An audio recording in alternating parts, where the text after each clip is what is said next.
that fire to go out there and win games and stay at the office till 2 in the morning watching film or on the road recruiting. This isn't a knock at all to Hubert Davis. I don't know if Hubert Davis wants to do that. And if you want to succeed in this job, you have to sacrifice a lot of your family time, a lot of your personal life, at least in the beginning. For some period of time, you've got to sacrifice that. Maybe after 4 or 5 years, when you've got everything established, you can kind of relax a little bit. But I don't see that happening. I also feel like with this move, with this transition, the program is going to go through some sort of rebuild. If we're going to go through some sort of rebuild, or maybe we're missing the NCAA tournament, or we're doing what we were doing this year, kind of backing our way in, I'd much rather do that with a guy who's 38 years old, that I don't question his burning desire to win games at a high level. I don't know how long Hubert Davis would want to do this. This is a grueling job. It is a tiring job. He's already 50 years old, and he's getting older, and his kids are getting older. There could be a very good chance that with him, you could be doing this same thing in less than 10 years. That's not a very ideal situation. So those are the two clear-cut favorites for guys within the family. There are also some people that, according to, in our opinions, that are clear-cut favorites that are non-Tar Heels. And I'll touch on mine first. And he's kind of already been ruled out by a national reporter, but he hasn't been ruled out by anyone involving Carolina. And this was hard for me to write, but I think his name has to be in the discussion, and that's Jay Wright. You got to argue that right now he's the best coach in college basketball. He's built Villanova into a premier program. He's done things there that Rolly Massimino could only dream of doing, and a lot of that comes with beating Carolina in the 2016 national championship game on a buzzer beater that broke all of our hearts that fateful April night. But Bubba Cunningham is looking to find the right man for the job. At the very least, you have to call him and make him tell you no. Because, in my opinion, and a lot of other people's opinion, he's the best coach in the country. But there's also some fallbacks with Jay Wright. He's 59 years old. I just mentioned that with Hubert Davis, you could be doing what you're doing now relatively quick, and he's 50. Well, Jay Wright's almost 10 years older than him, so you could be doing this in another 10 years or even quicker. He doesn't have a whole lot left to prove at the college game. He's won 2 national championships. He's built a program from scratch into a premier national contender year in, year out. But he's also a lot like Roy Williams, where his loyalty to Villanova, to the city of Philadelphia, rivals what Roy had when he was in Kansas with Lawrence and when he was in Carolina and with Chapel Hill. So I know for you that's not a very popular opinion, and it's not for me. I don't know. It would be really hard to embrace that hire.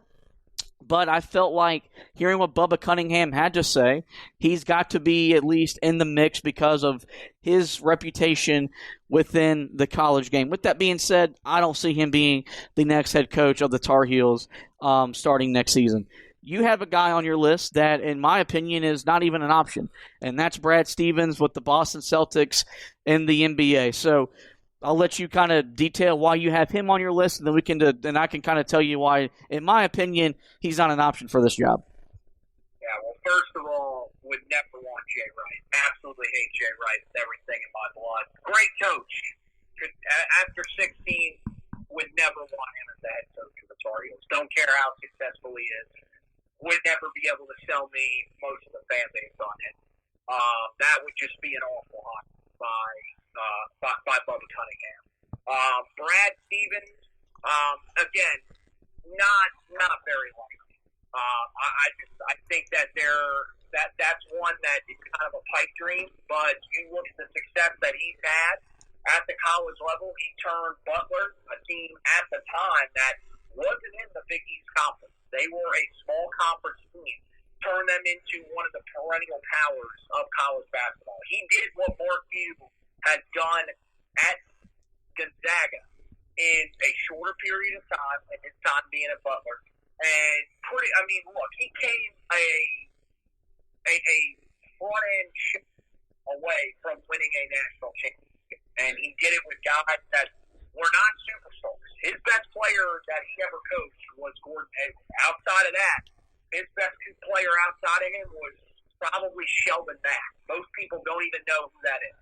So this was a guy that dominated college basketball before he moved on to the NBA. What has he done at the NBA level? Well, he's only made the playoffs 7 straight seasons, and it looks like it's probably going to be 8. But the Boston Celtics, they do not seem as pleased with Brad Stevens as you would think they would with somebody that has taken them to 8 straight playoff appearances after they, of course, had their downturn in the mid-2000s.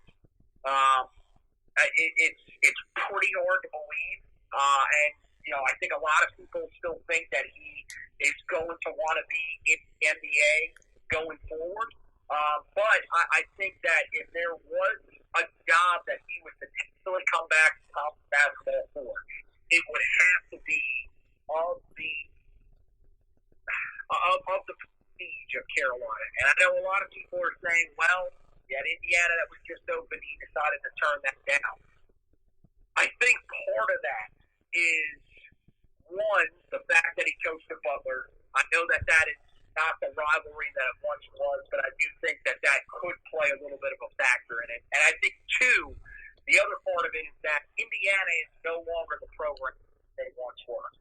It's a program that the expectations are through the roof from the minute that you take that job, and they're a team that is far away from where they were when they were competing for national championships. Carolina is not that far away. And it's one of those jobs where if Carolina gives him a call, he is going to probably take the call and listen. I think the biggest thing here is, where does he feel like the Boston Celtics are at the pick? If he feels like the Celtics are looking at him and saying to themselves, we probably have to move on if he doesn't get the job done this year, he will more than likely have to take it into consideration and really give this some thought. If he feels like the Boston Celtics are still confident in him, or still going to hold on to him after this year, he will more than likely turn down the job opportunity. But I think if you're the Tar Heels, you got to at least give him a call, because he's proven that he can get it done at a smaller school. This is one of those guys that I would have no concern that he wouldn't be able to translate into Carolina. Yeah, I mean, for me, the biggest issue why he can't be in the discussion is if he takes the job, you have to ask him to quit his current job to come run your program. And that's a really hard thing to ask a man to do, is to quit where you're at now to come back to college and take over. And then even, let's say, if he wants to accept but wants to wait the season out, well, the NBA season didn't start until 3 days before Christmas. The finals don't end until the week before the Olympics kick off in Tokyo later this summer.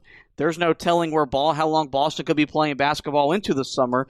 It puts you way behind the 8 ball just in recruiting.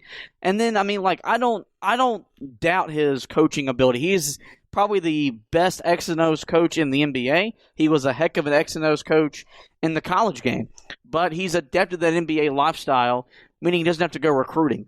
And while, granted, recruiting at Carolina isn't as grueling as recruiting at Butler, it's still something that you have to readjust to. And maybe he doesn't want to readjust to having to spend his summers on the road in gyms and camps trying to find the right kind of talent to win. But you do have to call him if you're wanting to find the right man for the job and make him tell you no. And another guy that you have listed in an article we put up on the website that I didn't, just because I just don't see it happening, is Mark Few. And now, with that being said, I do feel like of any guy that's a non-Carolina person, he's probably got the biggest blessing of Roy Williams to come to Chapel Hill and take over for him. But, they just won the Final Four game. They're on the brink of going undefeated and winning a national championship for the first time that's happened in college basketball since 1976. I don't see him leaving Gonzaga, but he's probably right behind Jay Wright as the game's second best coach right now. So I understand that you have to call him, you have to offer him the job, and he also understands that Carolina is a much better job than Gonzaga. And his resume speaks for itself. He's won the regular season 20 times, their conference tournament 17 times, but that's the West Coast Conference. There could be a potential for him adjusting how to coach in the ACC. If we got to go through that kind of adjustment period, just me personally, I'd rather, and I mentioned this with Wes Miller, if we've got to rebuild in some form or capacity, I'd much rather do that with a Carolina guy than a a non-Carolina guy, because if you got to embrace a rebuild with a non-Carolina guy, there's the potential, not saying it would happen, but there's a possibility that the family dysfunctions that happened under Matt Doherty could once again happen because you're trying to get the program where you want it, the way you want to run it, and I just don't think we need to go through that again.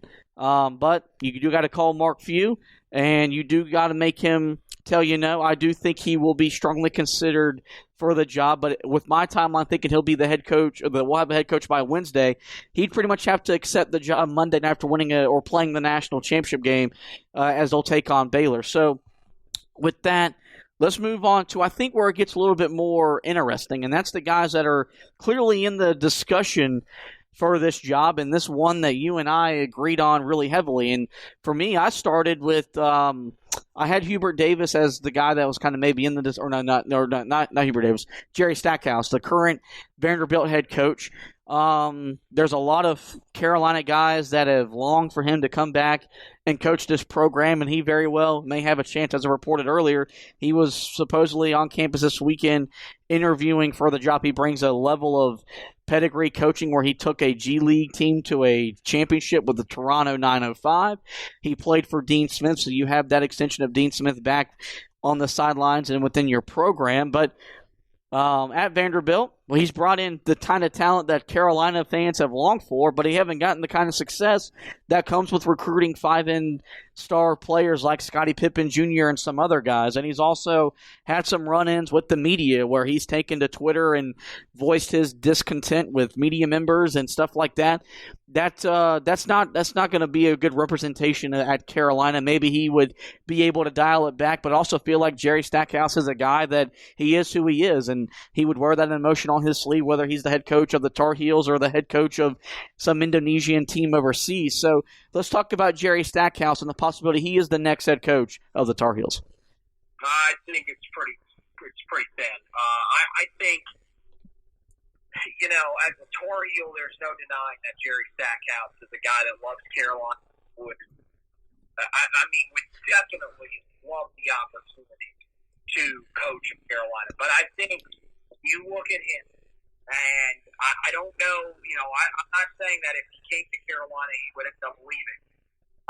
But I feel like he's an NBA head coach. He's a guy that wants to coach guys extremely hard. In today's college basketball, that can be hit or miss.